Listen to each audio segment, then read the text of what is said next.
All right, guys, so welcome to the expansion pack, first ever inaugural episode. So to the right, we have Jordan Banks. He is our Dragon Ball Super analyst, and he's also our halfway sports moderator because I don't think he knows shit about that. Yeah, it's a little rough this year. Yeah, he's a piece of shit.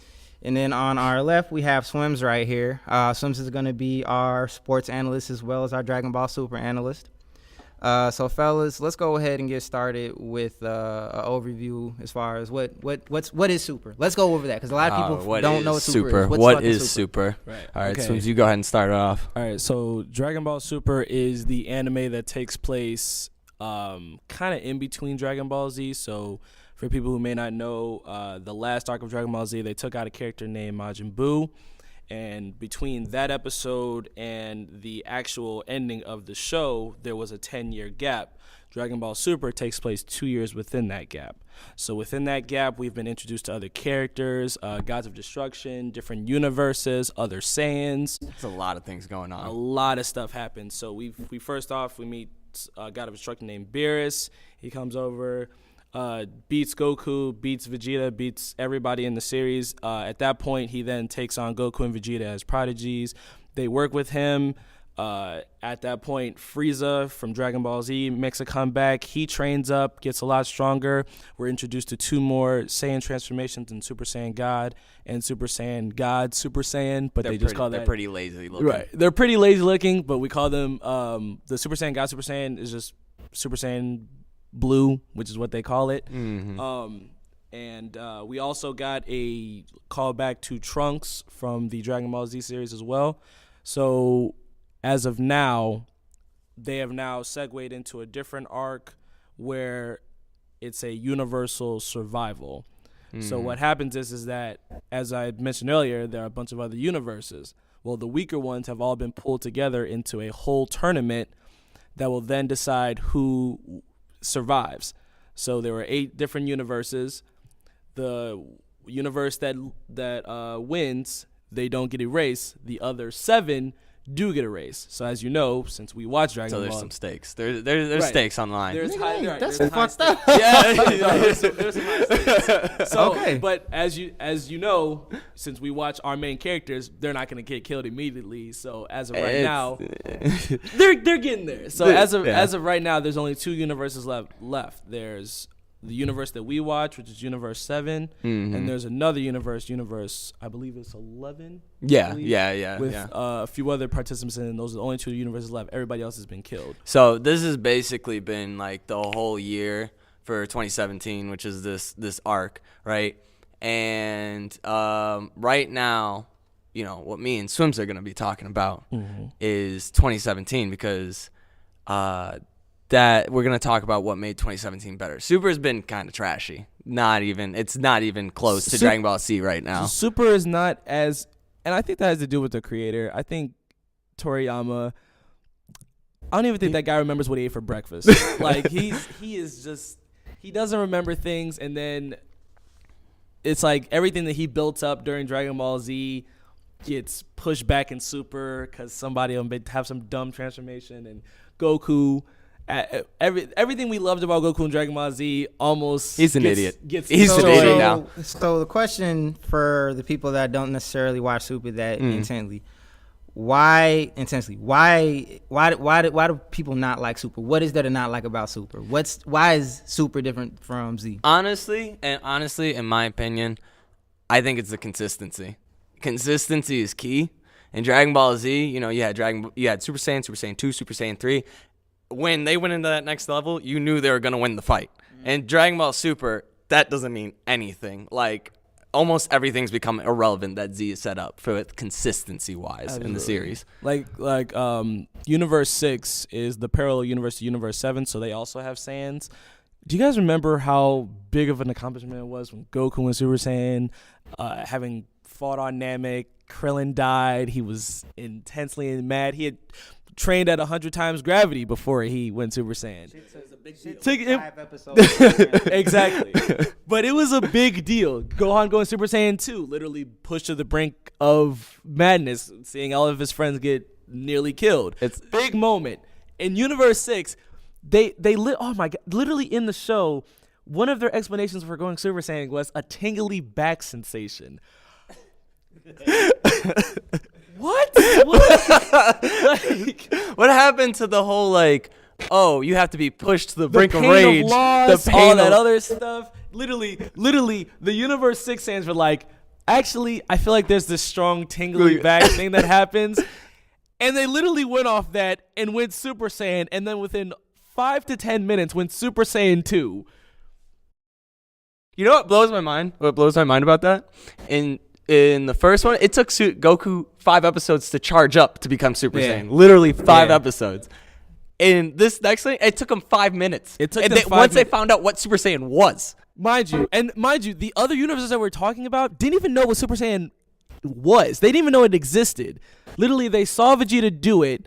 One guy copied it, which at that point when he went Super Saiyan, I actually wasn't too upset about that. But then he took it back to his universe and showed it to these female Super Saiyans, which we have female Super Saiyans now, which I wouldn't have a problem with them if they didn't just get it so easily. What's the college thing rule? College rule again?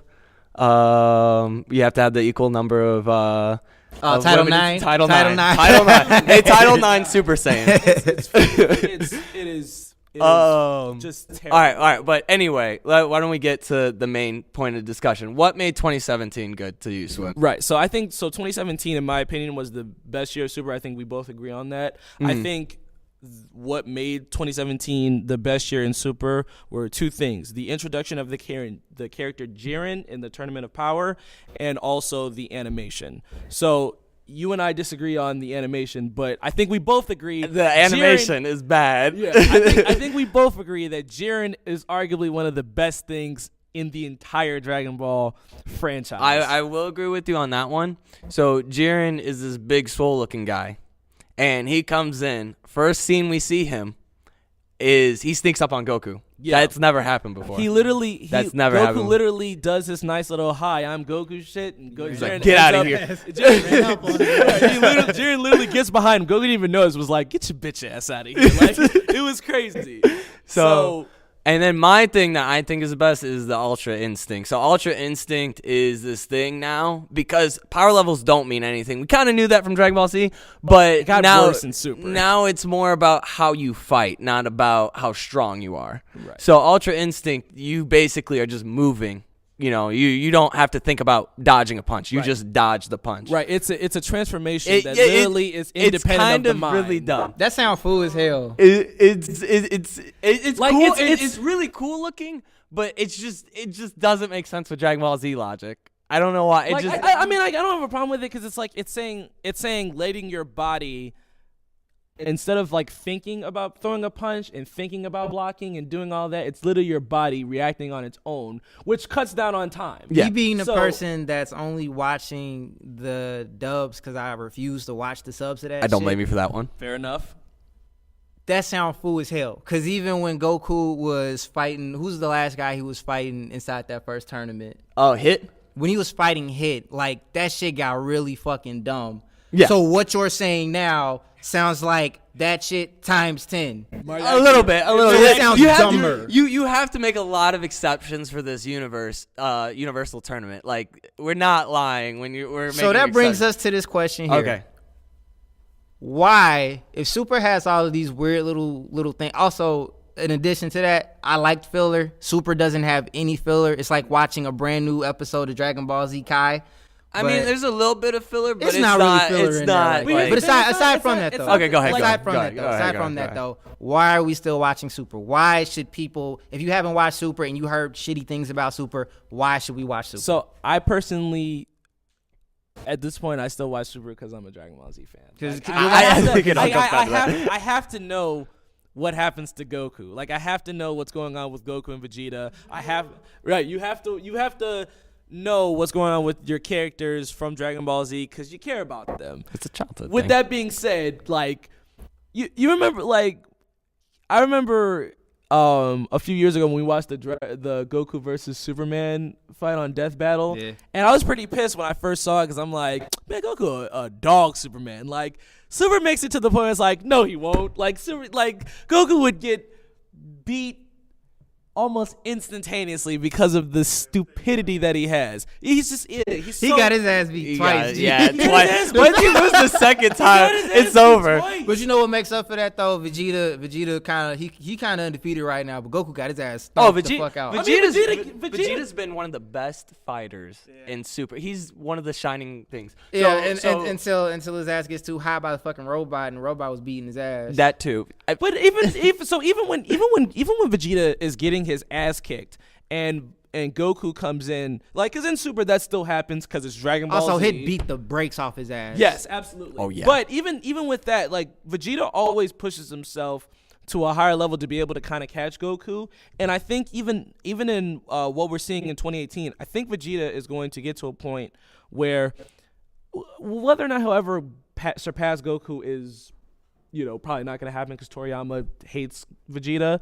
But, like, he's going to be much more important in the future. And I think he's already been important now. I mean, let's be honest. Like, Super, if your name's not Goku and Vegeta, who are you fighting? Like, what are you going to do? What do you do? Just sit on the sideline. Like, just sit down and hope that the fight. Jordan, why are we still watching Super? Why we're watching Super is because it gets off your childhood. So you're sitting there like Swim said, let me see. But you're waiting. What Super is doing is it's building up these fights. You want to see one last great, Dragon Ball Z fight. You want to see one last one. And Super, I will say this, shining note, Goku versus Jiren, if you haven't seen it, see it, because that is one of the best fights in Dragon Ball Z, like, history. See, y'all doing that young man talking shit, but I'm gonna let y'all ride. No. So the thing is, really. So we're still gonna watch Super. I'm not gonna watch any subs because I don't feel like hearing bitch talking Goku. No, man, it's so bad. It's so bad. No, There you but go. I can't express that point enough. The Jiren versus Goku fight arguably is, I would say, is the best. I would say it's the best anime fight of 2017. Fuck you guys. That's the debate for later. I'm gonna be here like 5 weeks later. 5 weeks later. Oh my god, it was the best fight ever. Nah, fuck y'all for right now though. We'll expand Thank on you. that later. Goodbye.